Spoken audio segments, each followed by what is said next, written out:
The Big Easy, the Crescent City, NOLA, all names for the same awesome city, New Orleans. The city has always been one of my favorite places to visit in the U.S. It's filled with culture, life, music, and some of the most delicious food the Americas have to offer. When I was a kid, I remember having to ride long hours with my parents from Oklahoma down to South Louisiana to visit my family. I hated the long drive. I hated the stifling heat, the choking humidity, and what, for a fat kid, seemed like absolutely nothing to do. But as I grew older, I began to appreciate it all that much more. The memories of the treacherous car rides have since turned into idyllic travels listening to music with my dad. What was once nothing to do now seems like hours spent listening to the weird odes of my old cigar-smoking grandfather with Louis Armstrong spinning on the vinyl. Our perceptions evolve as we grow older, and even the worst times can sometimes seem good in memory. The Crescent City is one of the most historical cities in the U.S., with all its old town architecture still intact. In this sense, it's one of the few major U.S. cities to even have an area that can truly be called an old town. Founded at the beginning of the 18th century by the French Mississippi colony, it was lost to the Spanish after the French and Indian War, the 7 Years' War for Europeans, or as I've always liked to call it, World War I, ended with the Treaty of Paris. It came back to French rule until Napoleon, strapped for cash while fighting the British, sold it off to President Jefferson for nickels on the dollar, including much of the middle of North America, which had been only markedly explored and was already inhabited by people who weren't even aware of the cash transfer. Land exploration back then was thus a lot like oil exploration these days. New Orleans was a wild place with lots of not only pirates, prostitutes, ne'er-do-wells, and slave traders, but also freedmen, musicians, and skilled craftsmen. Most famous of the pirates were the brothers Lafitte, who helped Andrew Jackson protect the city from the British during the War of 1812. The Battle of New Orleans was the only battle the U.S. won and the only war which saw D.C. burned to the ground. I won't lie, New Orleans can be dangerous. All my family warned us of this over and over again. But it's like any city. Stay in the touristic areas, which means for the Big Easy, the French Quarters, Marigny, downtown, and the Garden District, and don't go off hustling for drugs or prostitutes, and most certainly don't go down alleys hunting down no Madame La Laurie expecting for some kind of divination into your future affairs.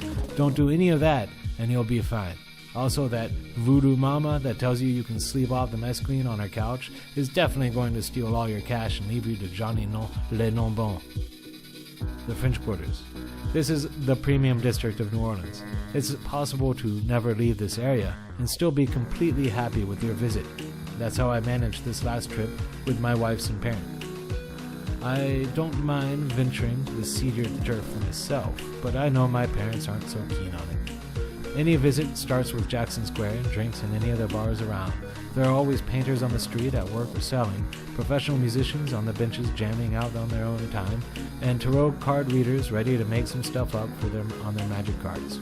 There's a really affordable place with cheap cocktails that opens right onto the square, Cafe Pontalba, where you can enjoy all that atmosphere under a fan with a giant, weirdly named cold daiquiri like a angry pirate or mama's toothache. Then walk around for a bit and soak in the beautiful French and Spanish colonial architecture.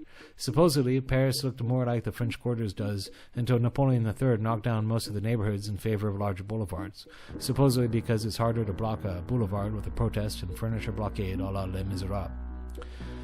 Mixed drinks are definitely the flavor of New Orleans, so abandon any preference for beer you might have.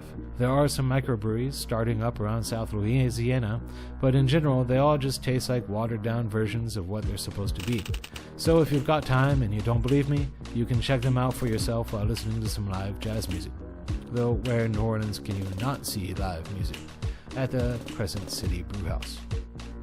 Bourbon Street is the evening mainstay of the Quarters, lined with bars all having their own live bands, with the parties always flooding out on the streets.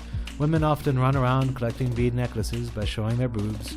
I'm not sure why, but I won't complain. And it's generally just all non-stop crazy. Most bars open around 2 in the morning, 2 in the afternoon, with the first bands coming on, and the street is the easy recipe for the 24-hour drunks that stumble around the town, one reason that earned the town's nickname as the Big Easy. Start off at the insanely cheesy Pat O'Brien's, in operation since 1933, where you can get your street-ready hurricane, a rum-filled fruit cocktail that's usually a slushy, and witness their famous flaming fountain. The interior courtyard is honestly a pretty relaxing spot. The tourist drink isn't even overpriced, and the whole complex contains 4 or 5 different bars, including a dueling piano bar playing all your favorite top 40s. Then on to Bourbon Street itself, there's the Tropical Isle chain of bars, each with their own musical theme, none of them tropical, and all famous for their hand grenades. A lemony, slushy rum drink that's served in a plastic grenade. 2 of their bars do Zydeco, another rock, and another blues, and you can bring the drinks you brought in one of the bars to the others.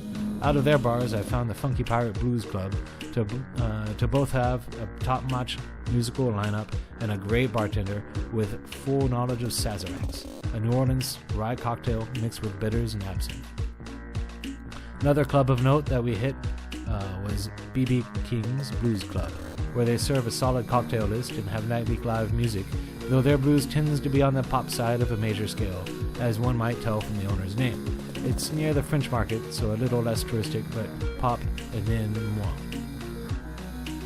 For walking around, make sure to peek inside St. Louis Cathedral, a really beautiful 19th century Catholic cathedral, and on to the old Ursuline Convent, which, dating back to 1745, makes it the oldest building in NOLA.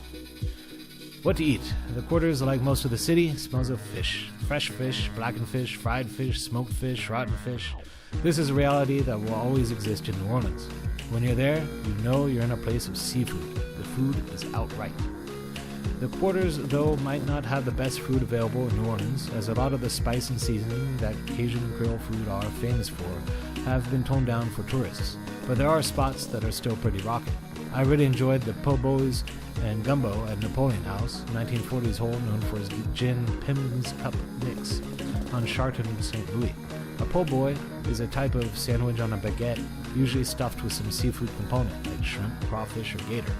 If you feel like head over to the Moulatte's original Cajun restaurant next to the Convention Center on Julia, which probably serves the best hands-down gumbo in New Orleans, and is a 100% Cajun place, complete with Zydeco music in the evenings.